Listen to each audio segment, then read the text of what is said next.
اب آپ کوئی بات چیت کر سکتے ہیں, کوئی سوال پوچھ سکتے ہیں. اس کے بعد انشاءاللہ میں اگلا حصہ شروع کروں گی کہ بچوں کی تربیت شروع کب سے ہوتی ہے. ذمہ داری تو ہے ہماری, لیکن اس ذمہ داری کو پورا کرنے کے لیے کہاں سے شروع کرنا چاہیے, نقطہ آغاز کیا ہے؟ جی کچھ سوال کو پوچھنا چاہیں تو. میرے نام موضوع ہے اور اللہ تعالیٰ سے پوچھتے ہیں آپ کو دیکھیں شادی کا کام. مجھے آپ نے ایک پوائنٹ بتایا ہے کہ لوگ شادی کے لیے راضی نہیں ہوتے, بچوں کے لیے یہ بہت بہترین ہے اور آپ کی اس کو تھوڑا سا اور آگے بڑھائیے گا, کیونکہ بہت ساری بچیاں ایسی ہیں کہ طلاق کے بعد ماں باپ کی ایکسپٹ نہیں کرتے اور دوسرے لوگ کی ایکسپٹ نہیں کرتے, اور وہ بیچاری اتنی پریشان ہے. یہاں کے معاشرے میں میرے پاس بہت ساری بچیاں لکھی ہیں صرف بچوں کی وجہ سے ان کی شادی. شکریہ. جیسے میں نے پہلے بھی عرض کیا تھا نا کہ اگر ہم سب کے بچوں کو اپنا بچہ سمجھیں, کیونکہ وہ امت مسلمہ کے بچے ہیں, یہ ہماری جنریشنز ہیں, اگر ان میں کوئی بگاڑ آتا ہے تو اس بگاڑ کا اثر صرف اس گھرانے تک نہیں رہے گا. مثلاً اگر طلاق یافتہ عورت یا بیوہ عورت سے کوئی شادی نہیں کرتا صرف اس لیے کہ اس کا بچہ اس کے ساتھ آ جائے گا یا اس کے بچے کو دیکھنا پڑے گا, یا یہ عورت اپنے بچے کو یاد کرے گی. بعض اوقات یہ بھی ہوتا ہے کہ ماں باپ بھی ذمہ داری لے لیتے, کوئی اور بھی لے لیتے, لیکن صرف اس لیے شادی نہیں کرتے کہ یہ پوری اٹینشن ہمیں نہیں دے گی, یہ ڈیوائیڈڈ اٹینشن والی ہے.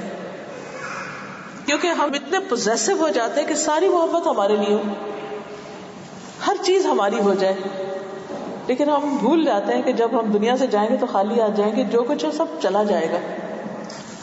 اب اس کا نتیجہ کیا ہوتا ہے کہ جب ایک سنگل پیرنٹ, سنگل مدر بچوں کو پالتی ہے تو بچوں کو پوری محبت, توجہ, تعلیم, تربیت وہ سب کچھ نہیں مل سکتا. بعض اوقات بوڑھے والدین پالتے ہیں تو وہ بھی صحیح طرح حق ادا نہیں کر پاتے. وہ جو بچہ پل رہا ہے, جس کے ساتھ یہ سب کچھ ہو رہا ہے, اور وہ اس ماحول میں آنکھ کھول رہا ہے اور دیکھ رہا ہے خود کو بھی اور دوسرے بچوں کو بھی, اور ہر بچے کو حسرت سے دیکھتا ہے کہ اس کے ابو کیا کر رہے ہیں, اس کا باپ پیار کر رہا ہے, اس کی ماں پیار کر رہی ہے, وہ ابو کے ساتھ کہیں جا رہا ہے, اس کے دادا اس کے لیے کھلونے لے کر آئے ہیں, اس کی خالہ یہ کر رہی, تو وہ بچہ ایک احساس کمتری کا شکار ہو جاتا ہے.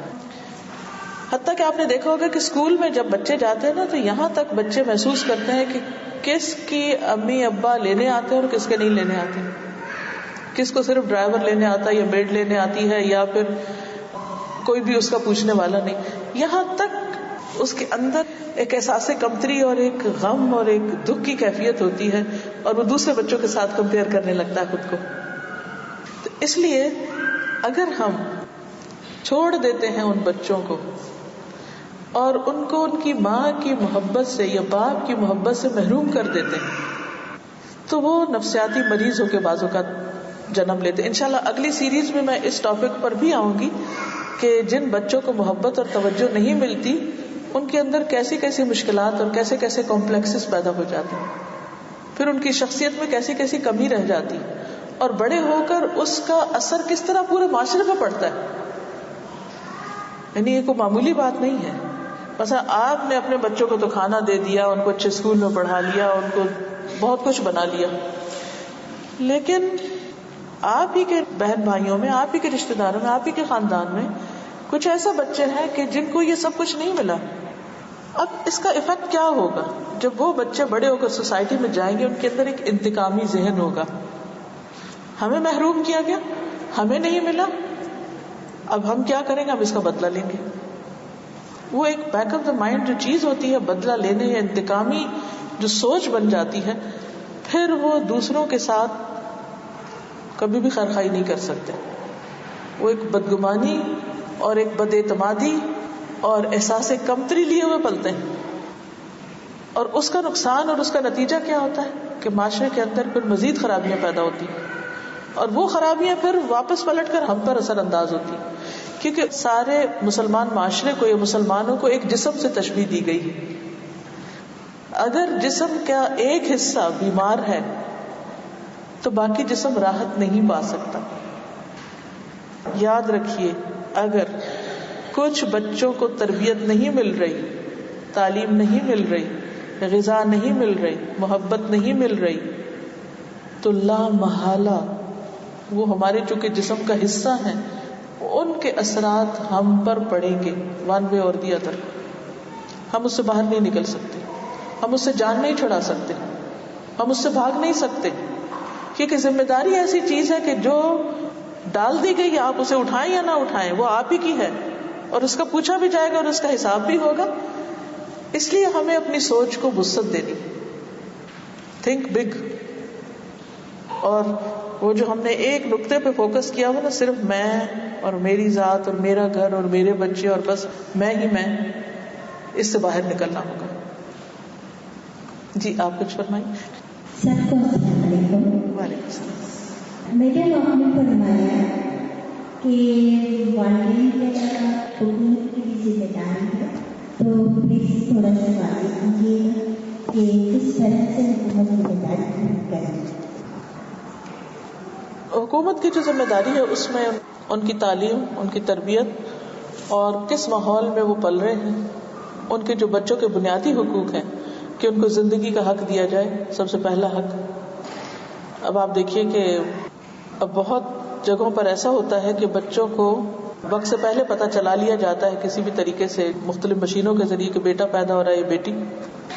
اب کیا کیا جاتا ہے کہ جو فیمل بائسڈ معاشرے ہیں تو اس میں کتنی ہی بیٹیاں ہیں ان کو ابارٹ کر دیا جاتا ہے وقت سے پہلے. جیسے دور جاہلیت میں مار دیا جاتا تھا, آج بھی مار دیا جاتا ہے, ان کو جینے کا حق نہیں دیا جاتا. قرآن مجید میں بھی آتا ہے وَإِذَا الْمَوْءُودَةُ سُئِلَتْ بِأَيِّ ذَنبٍ قُتِلَتْ, جب زندہ گاڑی ہوئی لڑکی سے پوچھا جائے گا کہ وہ کس گناہ میں ماری گئی, کیوں اس پر یہ ظلم کیا گیا. تو آج بھی آپ دیکھیں کہ بہت سی بچیوں کو پیدا ہونے سے پہلے ہی مار ڈالا جاتا ہے, ابارٹ کر دیا جاتا ہے. اس کی روک تھام کے لیے بھی جہاں ماں باپ کے اندر خدا خوفی ڈالنا ہے, وہاں معاشرے کے اندر ایسی تعلیم کو عام کرنا, ایسے قانون بنانا حکومت کی ذمہ داری بنتی ہے کہ جس سے ان زندگیوں کا تحفظ کیا جا سکے. پھر پیدائش کے بعد ان بچوں کی جو غذا ہے اس کے بارے میں آپ دیکھیے کہ بہت سے بچے مرتے کس لیے, غذائی قلت کے باعث. پھر ان بچوں کی تربیت ان کا حق ہے. اگر ماں ہی تربیت یافتہ نہیں ہے تو بچوں کی تربیت کہاں سے ہوگی. تو ماؤں کے لیے ایسے تربیتی پروگرام رکھنا کہ جس میں پیرنٹ ہوڈ کا حق ادا کیا جا سکے. پھر اس کے بعد یہ ہے کہ بیٹوں کے علاوہ بیٹیوں کی بھی تعلیم کا بندوبست کرنا. کتنے ہی آج بھی مسلمان معاشرے ایسے ہیں کہ جس میں لڑکیوں کی تعلیم کو برا سمجھا جاتا ہے, لڑکیوں کو پڑھنے نہیں دیا جاتا, کہ جس میں ان کی جو تعلیم ہے اس کو برا سمجھا جاتا ہے. تو اس کا انتظام کرنا. پھر آپ دیکھیے کہ ان کی جو وراثت کا حق ہے, یتیم بچوں کا جو خصوصاً حق وراثت ہے وہ عموماً ان کو نہیں دیا جاتا. بعض اوقات خاندان کے بڑے جو ہیں اس کو غصب کر لیتے ہیں. تو یہ بہت ساری چیزیں ہیں جو بعض اوقات خاندان یا فیملیز اپنے اون پر نہیں کر سکتی. اس کے لیے ان کو بیرونی سپورٹ کی ضرورت ہوتی. وہ سپورٹ چاہے خاندان برادری کی ہو یا کسی جرگے کی ہو یا پھر کسی حکومت کی ہو, تو وہ سب اس میں شریک ہو جاتے ہیں. یعنی زندگی, خوراک, تعلیم, اخلاق, ان سب کے آبیاری کے لیے تاکہ ایک بچے کو پراپر ماحول ملے جس سے ایک مضبوط تناور درخت بن سکے, ایک فائدہ مند انڈیویجول ثابت ہو. لیکن اصل بات یہ ہے کہ یہاں تھوڑا سا میں اس سے پیچھے آپ کو لے جاؤں گی کہ انسان کے بچے کی تربیت کے لیے اتنی کیئر اور اتنی ذمہ داری کیوں ڈالی گئی. کیونکہ اللہ نے انسان کے لیے یہ دنیا بنائی. اللہ تعالیٰ قرآن پاک میں فرماتے ہیں خلق لکم ما فی الارض جمیعا, تمہارے لیے جو بھی زمین میں ہے تمہارے لیے پیدا کیا ہے. وَلَقَدْ كَرَّمْنَا بَنِي آدم, ہم نے آدم کی اولاد کو عزت بخشی. تو انسان کی ایک ویلیو ہے, انسان کی ایک قدر و قیمت ہے, اور وہ قدر و قیمت صرف اس کے بڑا ہو کر کسی سٹیٹس کے حاصل کرنے کے بعد نہیں, جب وہ دنیا میں پہلا سانس لے اس وقت سے اس کی عزت ہے, اور اس کو اس کا حق ملنا چاہیے, اس کا مقام ملنا چاہیے. انشاءاللہ اس میں سے بہت سی ڈیٹیلز آگے, کیونکہ کافی چیزیں ہیں جس کے ساتھ ساتھ میں اس کو لے کے چلوں گی, اور آپ حیران ہو جائیں کہ بعض چیزوں کو سن کر یا پڑھ کر کہ ہمارے دین کی نظر اتنی دور رس ہے، یعنی صرف اس خاص پوائنٹ سے تعلیم اور تربیت کی بات نہیں شروع کی، اس سے بہت پہلے سے سوچا ہے.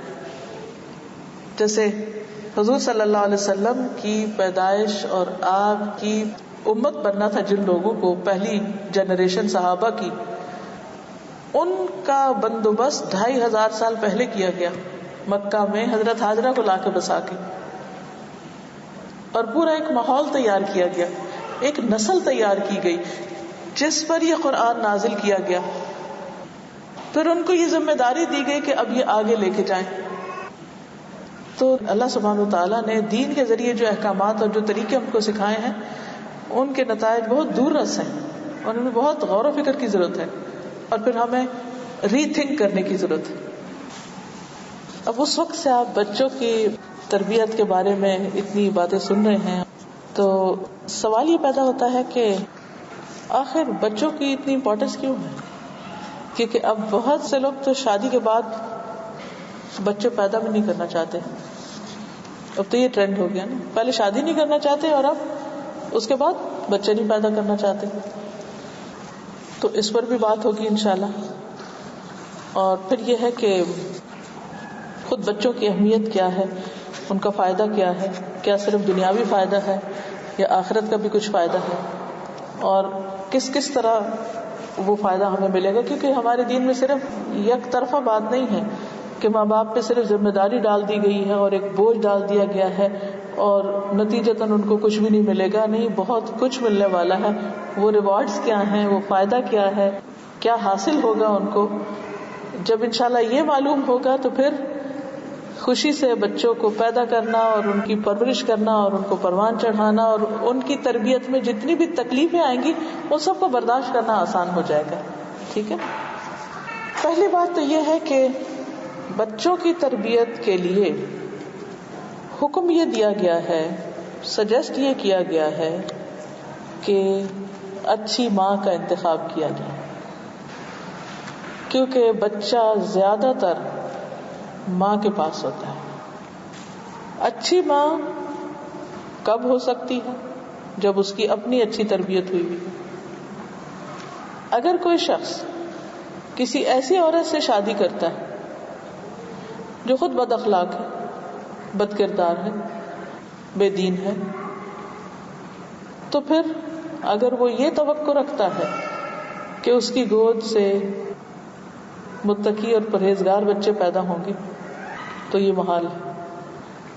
اسی لیے حدیث میں آتا ہے عن عائشہ مرفوعا تخیروا لنطفکم فانکحوا الاکفاء وانکحوا الیہم. حضرت عائشہ سے روایت ہے کہ رسول اللہ صلی اللہ علیہ وسلم نے فرمایا اپنے نطفوں کے لیے اچھی عورت کا انتخاب کرو. یعنی لڑکی کی جو سلیکشن ہے اس میں خاص خیال رکھو، کس کو بہو بنا کے لا رہے، کس کو بیوی کے طور پر تم انتخاب کر رہے. اور پھر ہم پلہ عورتوں سے شادی کرو، یعنی جیسے تم ہو، جیسے تمہاری اٹھان ہے، جس قسم کے تم ہو اسی قسم کی لڑکی بھی لاؤ. یہ نہیں کہ خود انسان نماز نہ پڑھے اور کہ اچھا چلو میں ایسی عورت سے شادی کر لیتا ہوں جو نماز پڑھ رہی ہو اور میرے بچوں کو بھی سکھا دے.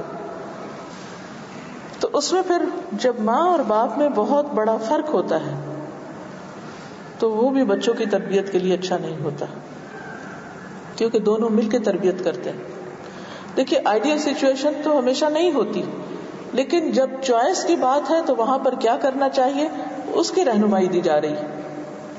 ایک اور حدیث میں آتا ہے حضور صلی اللہ علیہ وسلم نے فرمایا تنکح المرأة لأربع لمالها ولحسبها وجمالها ولدينها فاظفر بذات الدين تربت يداك.